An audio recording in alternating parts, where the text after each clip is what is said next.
Hello, busy week this week. We've got royal finances, we've got Harry and Meghan arguing with the President of the United States, we've got news of a new royal baby on the way.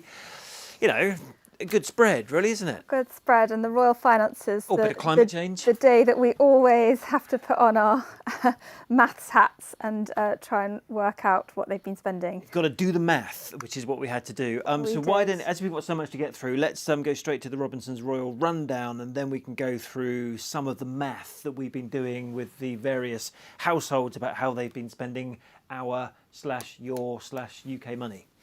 So, as you've teed up, we found out royal finances this week, what they have all been spending over the last year, and projected forecasts for the next few years and how they've been impacted by coronavirus.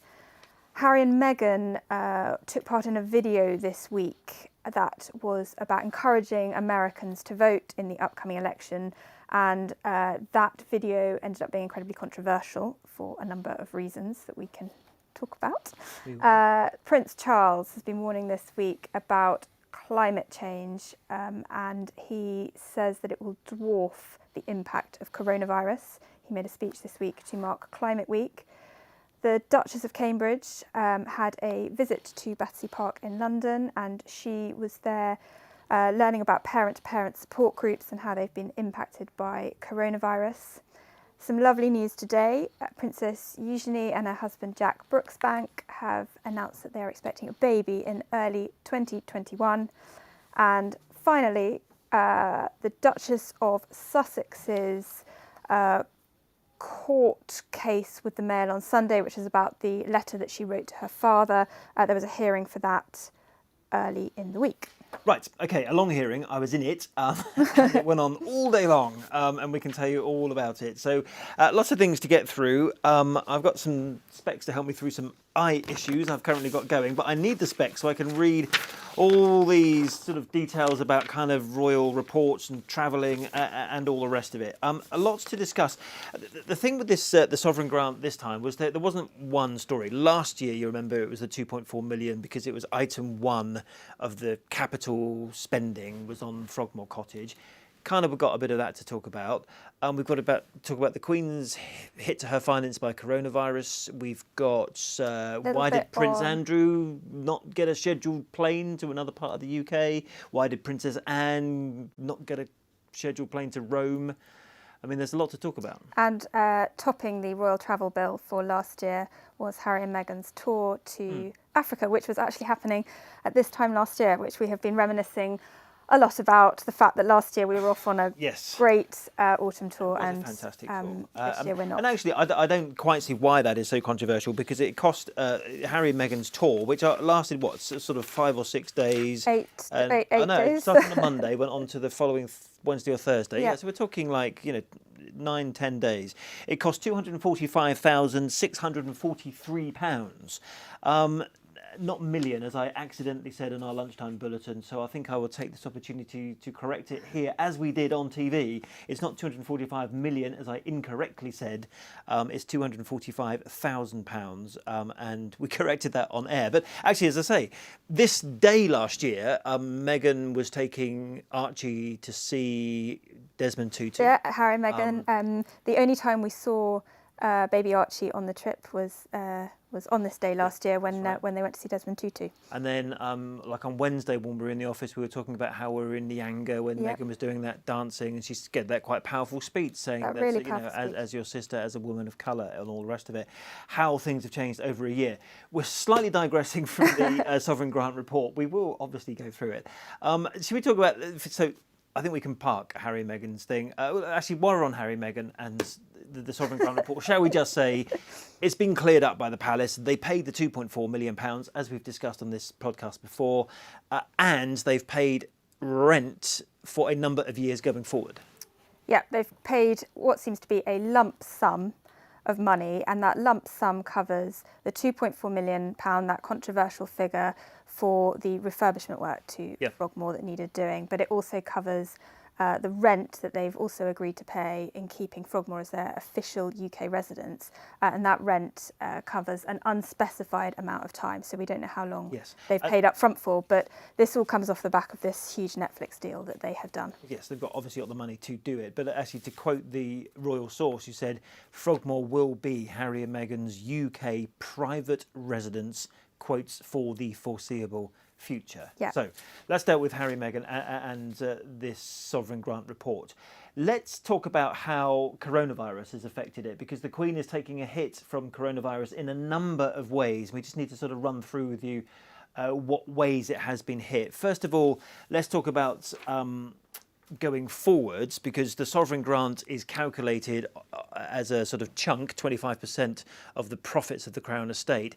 Those profits clearly, like everything else in the economy at the moment, are going down. So in 2 years' time, they're going to get a smaller sovereign grant, or should get a smaller sovereign grant. Should get a smaller sovereign grant, but the way the sovereign grant is worked out is that it can go up, but it cannot go down. So it can be held at the existing level. Yes. Which would be in 2 years' time would be £86.3 million. 86.3 have to be frozen. They haven't quite done the calculations for this year, but they know, because of everything else going on in the economy, not just here but everywhere around the world, they know the profit's going to go down. So therefore, in 2 years' time, the sovereign grant is going to be affected by coronavirus. There's a more immediate hit, however. Let's just do the immediate hit. These are the tickets that people buy in order to go to Windsor Castle, Buckingham Palace, the Palace of Holyrood House in Edinburgh.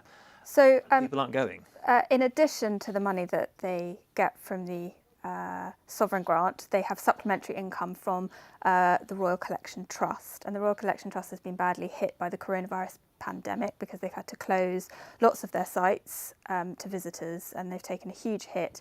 And so because of that hit to income, they are predicting over the course of 3 years a £15 million decrease in income that the royal family would receive. Yeah, effectively because of fewer tourists, fewer visitors, not just in London, but Windsor, Edinburgh as well, that they are going to have £5 million less each year for 3 years. So there's another £15 million the Queen's going to be hit by. And the third area, this is what we know of at the moment, that coronavirus is affecting the Queen's finances, is that the resurfacing programme for Buckingham Palace, which is a 10-year-long programme, was projected to cost, or at least they would get £369 million towards the costs.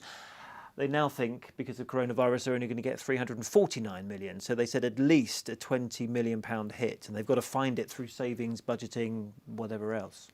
Yeah, so and that's because the sovereign grant is not going up at the rate that they were expecting. Yes.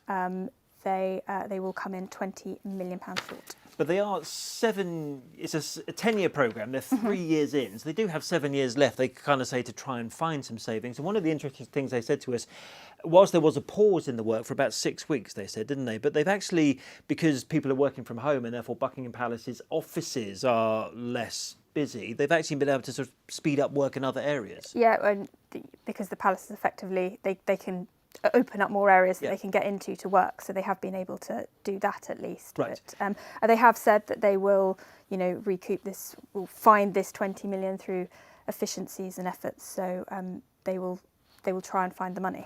Right, so we've done Africa Tour, we've done Frogmore Cottage, we've done coronavirus hitting the royal finances. Yep. Let's do travel, because travel is always a very interesting one. And in the travel pages here, I've circled a few of them. I don't know where to start. Do we do Royal Train or should we do Prince Andrew? Let's do Prince Andrew, shall we?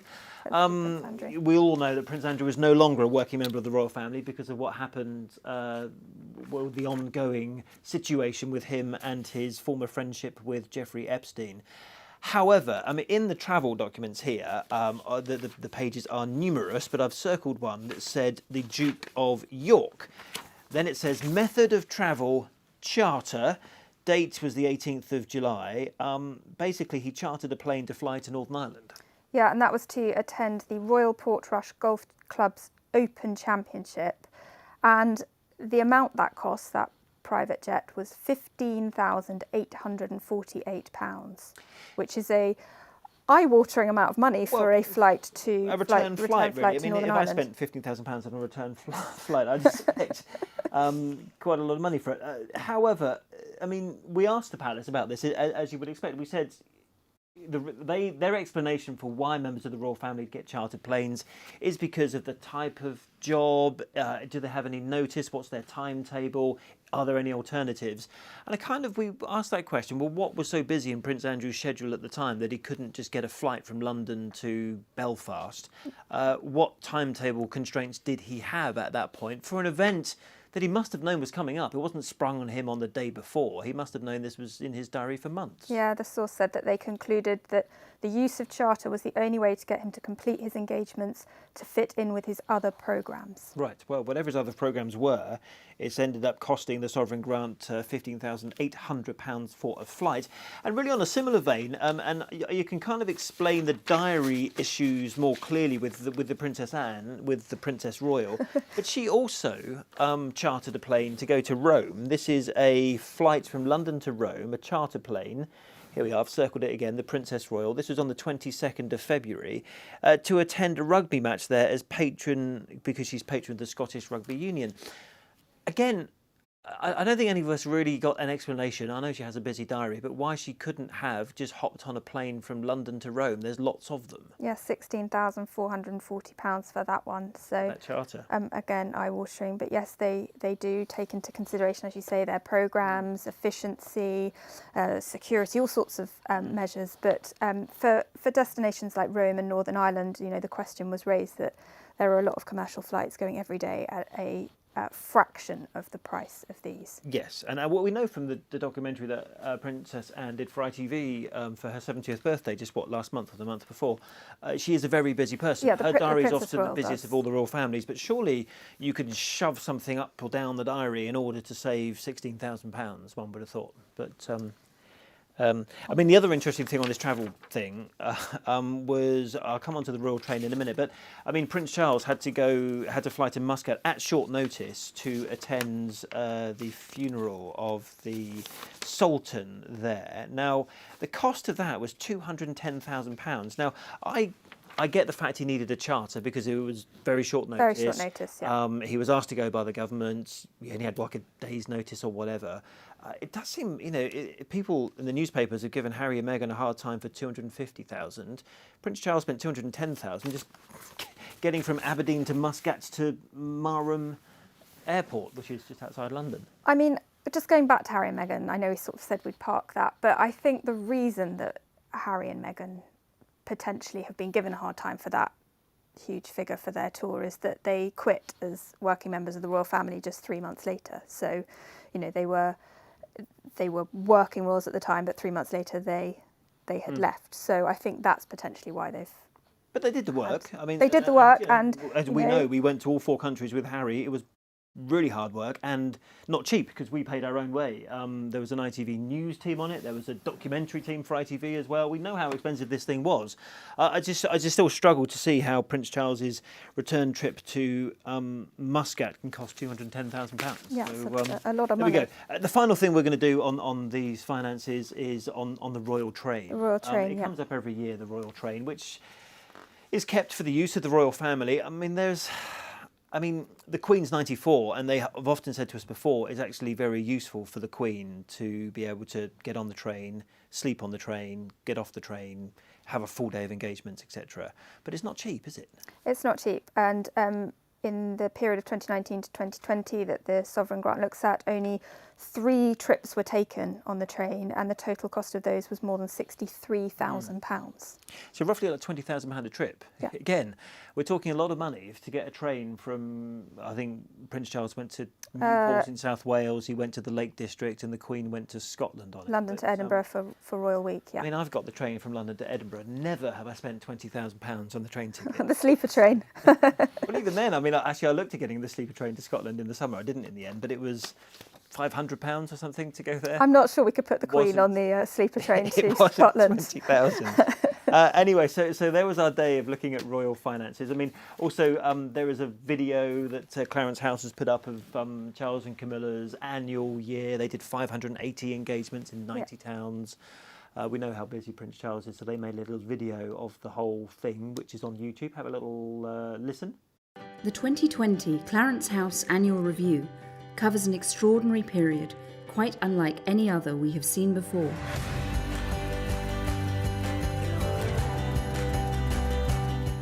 It was a busy year, with their Royal Highnesses visiting communities up and down the country and overseas. They saw at first hand new developments in technology and innovation, the changing face of the High Street, as well as many other aspects of national life, including our rich cultural heritage, even taking part in some performances themselves along the way. So before we wrap up on the sovereign grant, we asked a royal finance expert, David McClure, who's also written a book about the Queen's finances. He has, yeah, The Queen's True Worth. And The Queen's True Worth, what he thought about the figures. This is a politically sensitive time. You know, it's quite interesting that the palace did say today that they didn't want any extra funding.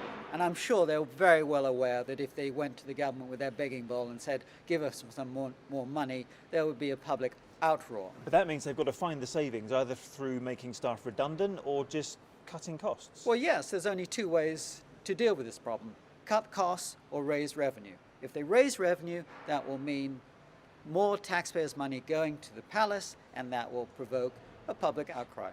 And to be clear, we're talking about the sovereign grant for the past year. Actually, the report was delayed because of coronavirus, but actually the impact on palace finances is likely to be much more severe when we get next year's report. Yeah, the report goes up to the 31st of March, so it really is sort of not massively going to have been impacted by coronavirus, and lots of what we're saying is sort of forecast for the difficulties in terms of finances ahead.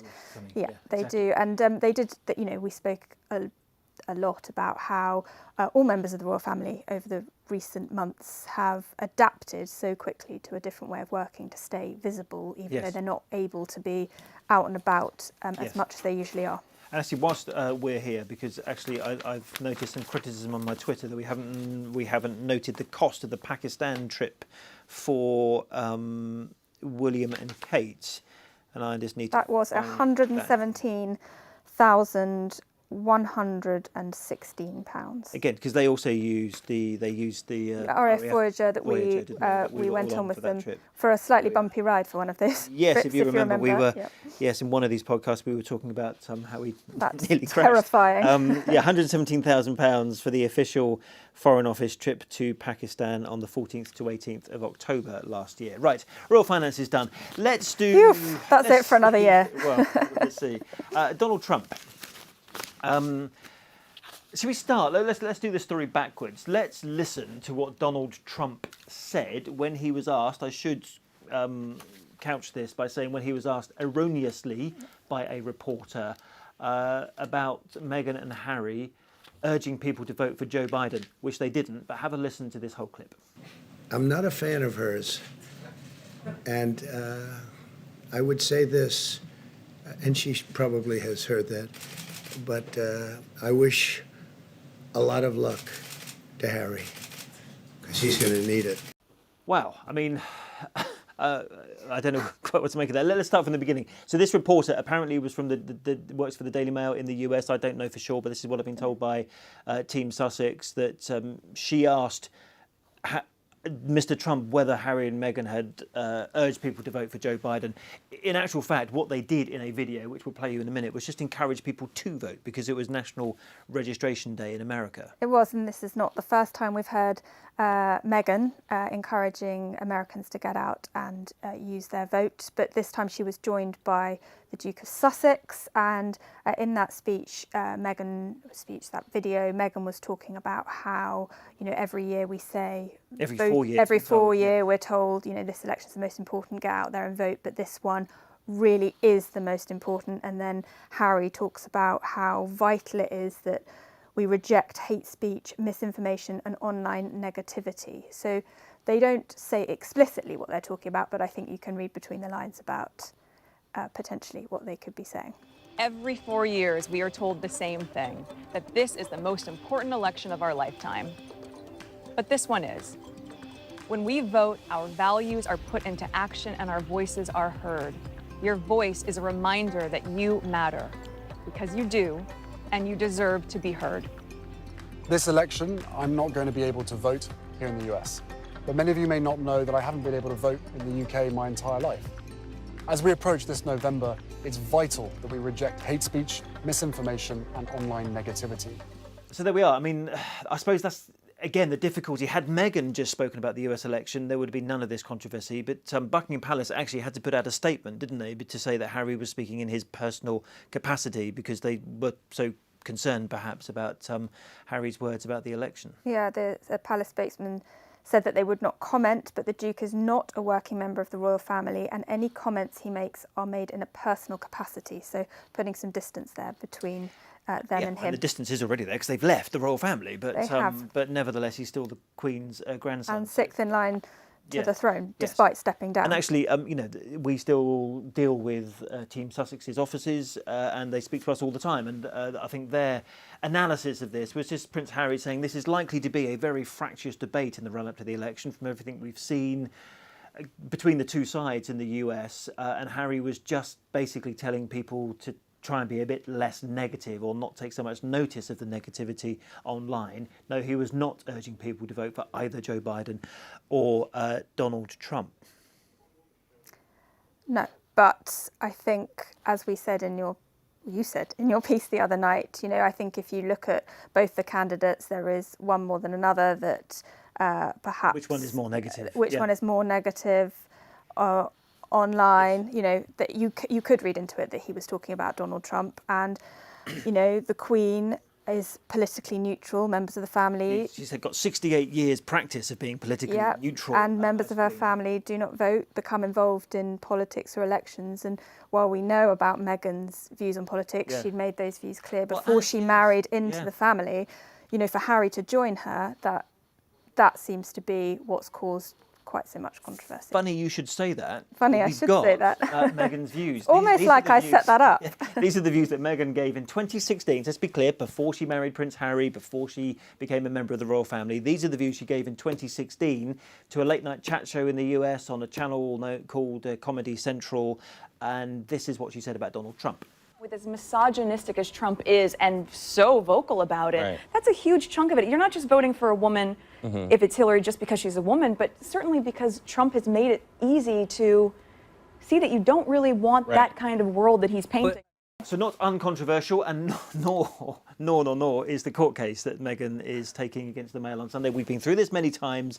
I think we'll just give you a very brief summary of what happened in court on Monday. I was sat through it all and listened to it, but we're still in the pre-trial hearing. We're not yet at a trial, but they were talking about how much this is costing both sides. £3 million. I think 1.8 for Meghan's side, 1.2 for the Mail on Sunday sides. None of it's very cheap. None of this The only is people cheap. gaining out of this are the lawyers and their bank accounts. And their bank accounts. I mean, and like you say, this hasn't even gone to trial yet. This is still arguing about what makes it to the trial and what can be heard. And this hearing centred on Finding Freedom, the new book by Omid Scobie and Carolyn Durand. How best to sum up, basically, is that the Mail on Sunday wants to change its defence since this book has come out, basically saying that Meghan and Harry, this is their argument, by the way, not mine, that Meghan and Harry cooperated with the authors of the book, Omid Scobie and Carolyn Durand, and therefore allowed very personal details of her life to be put into the public domain, which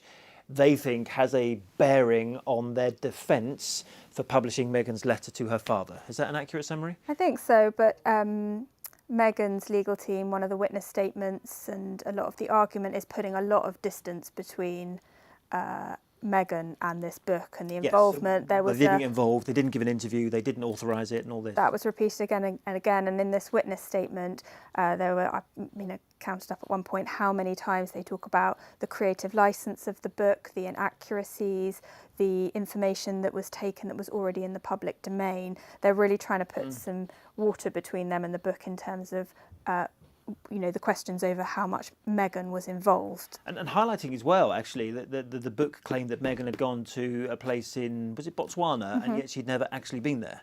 Yeah. So actually pointing out some inaccuracies in the book to try and prove that actually Meghan didn't cooperate with the authors, Omid and Carolyn. Yeah, and there was a list of things that, that they had found that were already out in the public domain, things taken from her TIG website, for example, that doesn't exist anymore. So, and actually saying that some of the stuff in the book were actually taken the information, the source, was the Mail on Sunday itself, particularly when they were talking about the letter. So that rolls on. We still don't have a decision on whether the Mail is allowed to do that or not, but the judge will come back to us and let us know, and we will, of course, let you know on this podcast. Should we move on to Duchess of Cambridge? Duchess of Cambridge, yep. So in Battersea Park, doing a subject very close to her heart, which is helping young mothers and getting other young mothers to support young mothers. Yeah, learning about peer support groups and how, parent-to-parent support and how some of these, or how all of these networks have been affected by the pandemic. Lots of them meet up and have been unable to do so during coronavirus. Now, let's talk about, I'm trying to think of a good segue, but there isn't. Let's talk about Kate's father-in-law, shall we? Let's talk about Kate's father-in-law, because this was a really important speech. Have a listen to what Kate's father-in-law said. This is Prince Charles, in case you haven't twigged already. This is what he said to a climate conference, the only international climate conference actually happening this year because of coronavirus. But this is what he said to the virtual opening of this climate conference, which is called Climate Week NYC. The borderless climate, biodiversity and health crises are all symptoms of a planet that has been pushed beyond its planetary boundaries. Without swift and immediate action at an unprecedented pace and scale, we will miss the window of opportunity to reset for a green-blue recovery and a more sustainable and inclusive future. In other words, the global pandemic is a wake-up call we simply cannot ignore. Having been at this now for well over 40 years, I have long observed that people tend not to act until there is a real crisis. Ladies and gentlemen, that crisis has been with us for far too many years, decried, denigrated, and denied. It is now rapidly becoming a comprehensive catastrophe that will dwarf the impact of the coronavirus pandemic. So, climate change has the potential, he's saying, or is going to be much worse than the impact of coronavirus, dwarfing it effectively. And I thought that was pretty powerful words from him. Yes, he's been campaigning on the environment for a very, very long time. That we were reminded even in the Sovereign Grant briefing we went to, it's 50 years since he first started making speeches on the environment. And here he is sort of saying to us, we really do need to do something about this now and kind of not forget coronavirus, but climate change is going to be much worse. Yeah, he says that we need to put ourselves on a warlike footing, approaching our action from the perspective of a military-style campaign. Yeah, and I thought it was interesting how he said that as humans, we are simply just not able to focus on the problem until it is right on top of us. Kind of how the whole world is adapting now with coronavirus, masks, social distancing, working from home. But when it comes to the environment, it's just 10 or 20 or 30 years away, so no one's actually focusing on it very much indeed. But we spoke to a scientist, didn't we, who agreed with the Prince and said, while coronavirus, of course, is a huge problem right now and a very acute problem, it will hopefully not last as long as potentially climate change could and the damage that climate change could do long term. Our grandchildren will no doubt look back on what we do about climate change as much more important than what we do about COVID-19. Right now, there's no question that COVID-19 is a more acute problem, but in the long term, the Prince is quite right. And some good news to end then. I mean, very serious warning from Prince Charles, and actually we know of some other things coming up on the environment and the royal family, which we can't tell you, we will be able to tell you on next week's podcast. But some good news to end. Some lovely the news to Queen's end. got number 9 great-grandchild on the way. Number 9, yeah. Princess Eugenie and Jack Brooksbank announced this morning that they are very pleased to announce that they're expecting a baby. Without looking at your notes, name all other 8. Okay. George, Charlotte, Louis. Yeah, there's easy. Easy. Archie. Yep. Isla, Savannah. Yep. Mia, Lena. Well done. That's good. That's 8. Can you do them in order that they were born? I don't think we've got time for that.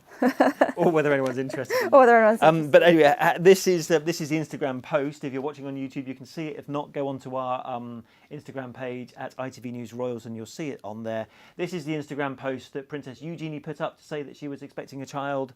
And her mother, Sarah, the Duchess of York, also tweeted earlier to say just how thrilled and excited she is. So some lovely news. And a statement from Buckingham Palace, Yep. which read, do you have it there? I don't have it on me. Oh, you don't have it on you, so I'm going to have to read it because Oh, I can find it in time. I think it might Can be you see on it? my phone. And can I see it is another very, very good question. And, actually, while you do that, why didn't you talk about the leading names? Alice and Arthur are leading the betting at the moment, according to one bookie that emailed me earlier. Oh, okay. But the statement from Buckingham Palace, he says, popping on his specs, says Her Royal Highness Princess Eugenie and Mr. Jack Brooksbank. Let me just turn up the brightness of my screen. I can't see it. Make the font large. That they are expecting a baby in early 2021. The Duke of York and Sarah, Duchess of York, Mr. and Mrs. George Brooksbank, the Queen and the Duke of Edinburgh are, quotes, delighted with the news. Yeah, lovely news, isn't And it? a very nice place to end. So 9 great-grandchildren for the Queen.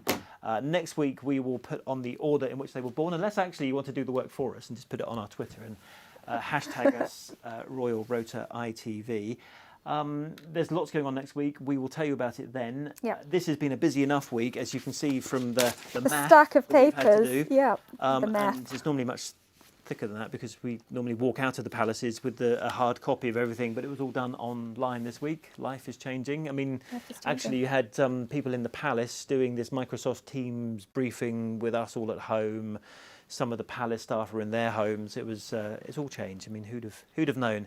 But this time last year, we were in Cape Town. Actually, you were in Cape Town. I was in Cape Town, and Meghan you and were on Harry. your way We'd to already Botswana. left on a plane. There were 3 private planes. Let's just, private planes has been an issue before. There were 3 planes that were chartered. Harry, 2 for the press, and we were flying to Botswana and actually on our way to Angola, where we did that very, very important day on landmines in honour of his mother, who'd been there in 1997. So that was a busy time a year ago. Yeah. We're now all stuck where we are, working from home. So life has changed a lot in the past 12 months. Thanks for continuing to listen and watch, and we will see you next week.